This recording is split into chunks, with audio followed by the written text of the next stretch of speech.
Hello friends, എല്ലാവർക്കും വീഡിയോയിലേക്ക് സ്വാഗതം.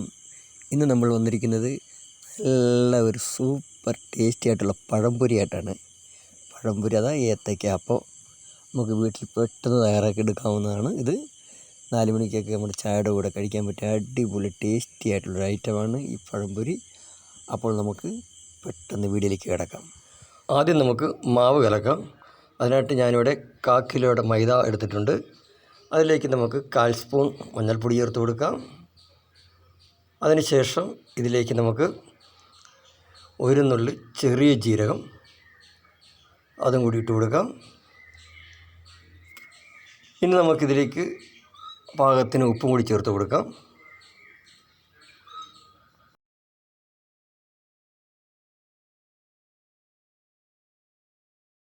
ഇതെല്ലാം കൂടി നല്ലതുവണ്ണം നമുക്കൊന്ന് മിക്സ് ചെയ്തെടുക്കണം.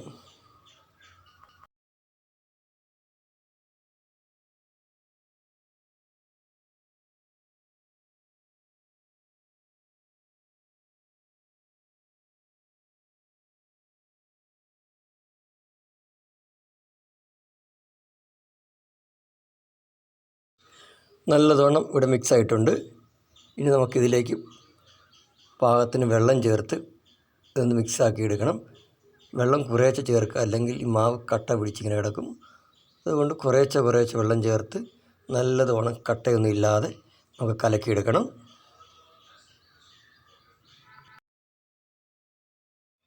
അങ്ങനെ ഇതിവിടെ നല്ലതുവണ്ണം മിക്സായി വന്നിട്ടുണ്ട്.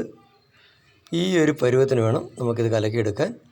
ഒരുപാട് ലൂസായി പോകല്, എന്നാൽ ഒരുപാട് കട്ടയാകരുത്. ഈ ഒരു പരുവത്തിൽ നമുക്ക് മിക്സ് ചെയ്തെടുക്കാം. ഇനി നമുക്കിത് മാറ്റി വയ്ക്കാം. ഇനി ഞാനിവിടെ 5 ഏത്തയ്ക്ക എടുത്തിട്ടുണ്ട്. നല്ലതുവണ്ണം പഴുത്ത ഏത്തയ്ക്ക എടുക്കാൻ ശ്രദ്ധിക്കണം. ഇത് 1 കിലോ ഏത്തയ്ക്കയുണ്ട്. ഇനി നമുക്കിതിൻ്റെ തൊലിയെല്ലാം കളഞ്ഞെടുക്കാം. ഇപ്പോൾ തൊലിയൊക്കെ കളഞ്ഞ് എടുത്തിട്ടുണ്ട്. ഇനി നമുക്കിത് നെടുകെ കീറി കൊടുക്കാം. എല്ലാം ഇതുപോലെ നെടുകെ കീറിയെടുക്കണം.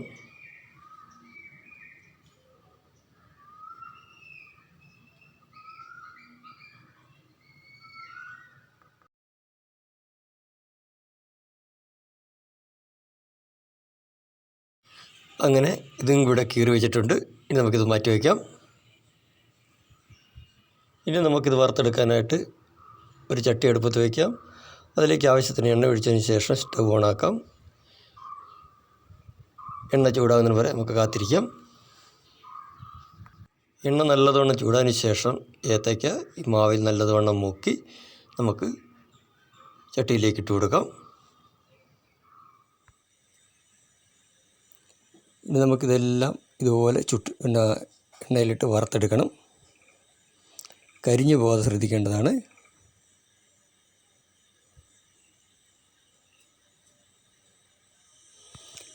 അപ്പോൾ ഇതിവിടെ നല്ലവണ്ണം വെന്തിട്ടുണ്ട്. ഇനി നമുക്കിത് കോരി മാറ്റാം.